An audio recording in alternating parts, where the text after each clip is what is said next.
ஒரு மனிதன் தன்னுடைய வாழ்க்கையில தொழுகை இல்லாமல் இந்த உலகத்திலே வாழ்ந்தான் என்று சொன்னால் கேட்டுக்கொள்ளுங்கள், நன்றாக சொல்கின்றேன், 6 விடயங்களை அல்லாஹ் உலகத்திலிருந்து அப்படியே பறிச்செடுத்துருவான். உலகத்திலிருந்து 6 விடயங்களை அல்லாஹ் அப்படியே பறிச்செடுத்துருவான். அதுல முதலாவது என்ஜி அல்லாஹுல் பரக்கத மின் உம்ரிஹி, வாழ்க்கையில பரக்கத் இருக்காது.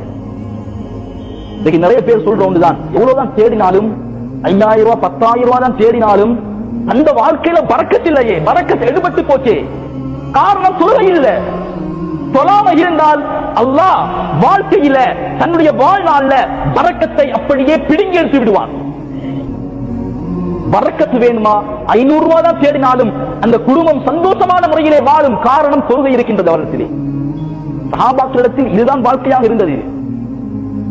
அன்புக்குரியவர்களே, அடுத்தது யம்ஸஹுல்லாஹு ஸீம ஸாலிஹீன மின் வஜ்ஹிஹி, அவருடைய முகத்தில் இருந்து நல்லடியார்களுடைய பிரகாசத்தை என்கின்ற பிரகாசத்தை அப்படியே அழித்து விடுவான் அல்லாஹ். மூஞ்சில பிரகாசம் இருக்காது. எப்போது பார்த்தாலும் ஏதோ ஒன்று கவலையோடு, ஏதோ ஒன்றை துவைத்தவரை போன்று சோர்வோடு இருப்பாரு, களைப்போடு இருப்பாரு. ஸல்லல்லாஹு அலைஹி வஸல்லம் அவர்கள் விளங்கப்படுத்துகின்றார்கள். அன்புக்குரியவர்களே, எனவே தொழுகை இல்லாமல் இருந்தால் அவனுடைய அந்த முகத்திலே இருக்கக்கூடிய ஜீனத், அந்த ஒளியை அல்லாஹ் அப்படியே கலட்டி எடுத்து விடுவான்.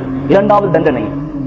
மூன்றாவது குல்லு அமலின் யஅமலுஹு லா யுஜ்ருஹுல்லாஹு அலைஹி, தொழாமல் ஒரு மனிதன் எவ்வளவுதான் எந்த ஒரு அமலை செஞ்சாலும், ஜகாத்து கொடுத்தாலும் சரி, சதகா கொடுத்தாலும் சரி, என்ன ஒரு அமலை செஞ்சாலும் அவன் வாழ்க்கையில தொழுகை இல்லையா, அந்த செய்யக்கூடிய அமலுக்கு எந்த ஒரு கூலிகளும் கொடுக்கப்பட மாட்டாது. மூன்றாவது தண்டனை. தொழாமல் எவ்வளவுதான் என்ன ஒரு அமலை செய்தாலும் அல்லாஹ் அதற்குரிய கூலியை கொடுக்க மாட்டான்.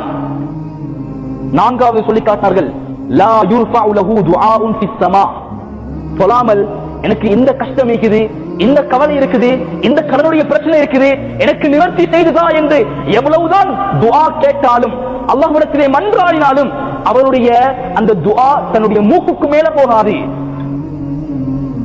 எவ்வளவுதான் துஆ கேட்டாலும் அந்த துஆல வேலை இல்ல, ஜீரோ ஆகிடும். ஏன்? தன்னுடைய வாழ்க்கையில தொழுகை இல்ல. அன்புக்குரியவர்களே, அதே போல லைஸ லஹு ஹல்புன் ஃபி துஆஇ ஸாலிஹீன், நல்லடியார்கள் நல்லவர்களுடைய துஆவில் எந்த ஒரு பங்கும் இவருக்கு கிடைக்காது. நல்லவர்கள் துஆ செய்கின்றார்கள், அவருக்கு அந்த துஆவுடைய அந்த கூலி அவருக்கு சென்றடையாது. தன்னுடைய வாழ்க்கையில் தொழுகை இல்ல.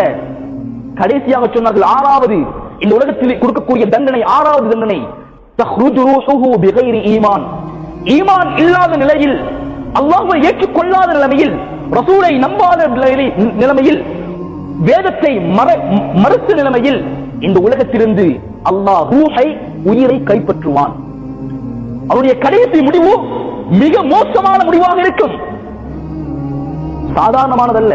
தொழுக இதுதான் எனக்கும் ரப்புக்கும் உள்ள தொடர்பை, அல்லாஹ் எஜமான் நான் அடிமை என்பதை நிரூபிக்கக்கூடிய இடம்.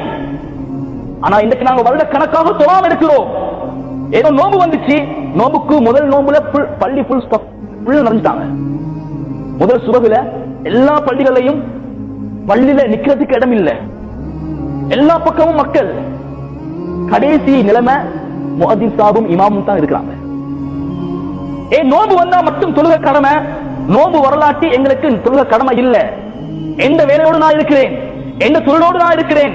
அன்புக்குரியவர்களே, தொழுகை இல்லாமல் ஒரு மனிதன் தன்னுடைய வாழ்க்கையை கழித்தால் நான் சொன்ன 6 விடயங்களும் அவருடைய வாழ்க்கையில் வராமல் அவன் மரணிக்க மாட்டான். எனவே தொழுகையை கடைபிடிப்போம், உரிய நேரத்திலே எங்களுடைய தொழுகைகளை நிறைவேற்றுவோம். நாளை கியாமத்துடைய நாளையிலே தொழாமல் இருந்தால் அன்புக்குரியவர்களே, அல்லாஹ் எங்களை ஏறெடுத்து பார்க்க மாட்டான்.